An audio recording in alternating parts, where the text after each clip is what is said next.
Hello everyone, তোমরা সবাই কেমন আছো? আশা করি খুব ভালো আছো আর আমিও খুব ভালো আছি। তো অনেক দিন হয়ে গেল কোনো ভিডিওই তোমাদের সাথে শেয়ার করা হয় না। তো ভীষণ ব্যস্ততার মধ্যে দিয়ে অনেক কটা দিন গেছে। ফাইনালি এখন একটু সময় পেয়েছি কিছু ভিডিও তোমাদের সাথে শেয়ার করার জন্য। তো মেকআপ ভিডিও তো অবশ্যই আসবে। অ্যাকচুয়ালি ফোনের স্টোরেজ ফুল হয়ে যাওয়ার জন্য কোনো ভিডিও দিতে পারছিলাম না। তো ভাবলাম বিয়ের পর থেকে ডেলি ব্লগিং করব। তো এটা হচ্ছে আমার বিয়ের পরে ফার্স্ট ব্লগ তোমাদের সাথে শেয়ার করছি, যে আমি সারাদিন বাড়িতে কি করি না করি, কোনটুকুনি কাজ আমাকে করতে হয় না হয়, আর কি কি কাজ আমার জন্য থাকে সেগুলোই তোমাদের সাথে শেয়ার করছি। তো দেখো, এই যে সকালবেলা উঠে বিছনাটা গুছিয়ে নিয়েছি, আর ক্যামেরাটা কিন্তু আমার বর ধরে দিয়েছিল। তো যাই হোক, দেখো আমার ঘরটা ঝাড় দেওয়া হয়ে গেছে। এখন আমি চলে এসেছি আমার শাশুড়ি মা যেই ঘরে থাকেন, উনি সবসময় থাকেন না, মাঝে মধ্যে এই ঘরে থাকেন।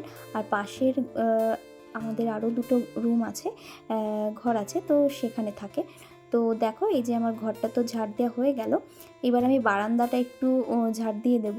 তো দেখো, এই যে সকালবেলা উঠে এই কাজগুলোই আমাকে করতে হয়, আর বাকিটা শাশুড়ি মাই করেন। যেহেতু বাড়িতে আমরা তিনজন, সেই জন্য কাজ সেরকম কিছুই নেই, রান্না করো, খাও আর বিশ্রাম নাও। তো দেখো, কথা বলতে বলতে আমার বারান্দাটাও ঝাড় দেওয়া হয়ে গেল। এবার বারান্দাটা একটু গুছিয়ে নেব, কারণ এইখানে বসে আমরা সবাই সন্ধ্যাবেলায় টিভি দেখি। তো সন্ধ্যাবেলায় দুপুরবেলায় টিভি দেখি, তো এই জায়গাটা একটু অগোছালো হয়ে থাকে। তো দেখো, আমি গুছিয়ে নিয়েছি। আর এইবার আমি চলে যাব ব্রাশ করতে। তো দেখো, এই যে আমি ব্রাশ করছিলাম আর আমার বরই ধরে দিচ্ছিল ক্যামেরাটা। তো দেখো, তারপরে এই যে শাশুড়ি মা জল গরম করে দিয়েছিল, সেটাই বসে বসে খাচ্ছিলাম। তো দেখো, জল গরমটা তো হয়ে গেছে। তারপর আমরা সকালের ভাতটা খেয়ে নিই। তারপরে এই যে তরমুজটা নিয়ে এসেছিল আমার বর, তো তরমুজটা কেটে দুজনে মিলে কার্টুন দেখতে দেখতে বসে খাচ্ছিলাম, বেশ ভালোই লাগছিল। তো দেখো, এই যে গরমের সময় তরমুজ খেতে তো ভীষণই ভালো লাগে, আর আমার তো ভীষণ ফেভারিট তরমুজ। আর আমার হাতে দেখো, এই যে কি একটা হয়েছিল, যার জন্য মলম লাগিয়ে দিচ্ছিল। আর পাশের বাড়ি আমরা গেছিলাম গাছ দেখতে। দেখো, এত সুন্দর সুন্দর গাছগুলো যত্ন করে লাগিয়েছে একটা দাদা পাশের বাড়ি। তো আমরা ওখান থেকে কিছু গাছ নিয়ে এসেছি আমরা লাগাবো বলে, আর এই টবগুলো আমরা কিনেছিলাম। তো দেখো, এই যে গাছগুলো সব লাগানো হয়ে গেছে। এই দেখো, এই যে ঘরে সব জানলার উপর রেখেছি, আর এইখানে এই গাছটা আমার বরের খুব ফেভারিট, যার জন্য ও এইখানে রেখে দিয়েছে গাছটা।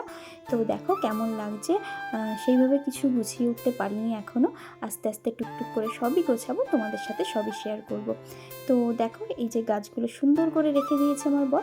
তারপর আমি চলে গেলাম স্নান করতে। তো স্নান করে এসে এই যে আমার যা যা থাকে আর কি, তো এখানে আমি গীতা ছিল একটা, গীতাতে রোজ তুলসী পাতা দিতে হয় আমাকে স্নান করে এসে। আর দেখো, তারপরে এই যে আমি একটু স্কিন কেয়ার করে নিচ্ছিলাম, যেটা আমাকে করতে হয় রোজ দিনই। তো একটা টোনার ছিল, সেটা একটু অ্যাপ্লাই করে নিলাম, আর একটু সানস্ক্রিন, যেটা সবসময় আমি ব্যবহার করি, সেটাই ব্যবহার করে নিলাম। তো দেখো, এই যে তারপর আর বিয়ের আগে যেগুলো ছিল না, বিয়ের পরে যেগুলো অ্যাড হয়েছে আমার সাজের মধ্যে, যেমন একটা টিপ, হ্যাঁ ওটা বিয়ের আগে ছিল, তবে লাল টিপ, আগে ছিল কালো, এখন হয়েছে লাল। আর এই দেখো সিঁদুরটা, এটাও নতুনত্ব আমার কাছে।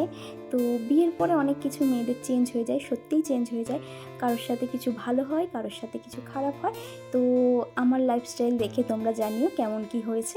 তো চলো, এই যে তারপরে বিকাল দিকে আমরা একটু মাঠে গেছিলাম, ওই দেখো আমার শাশুড়ি দাঁড়িয়ে আছে, আর আমরা এখানে ভিডিও করছিলাম।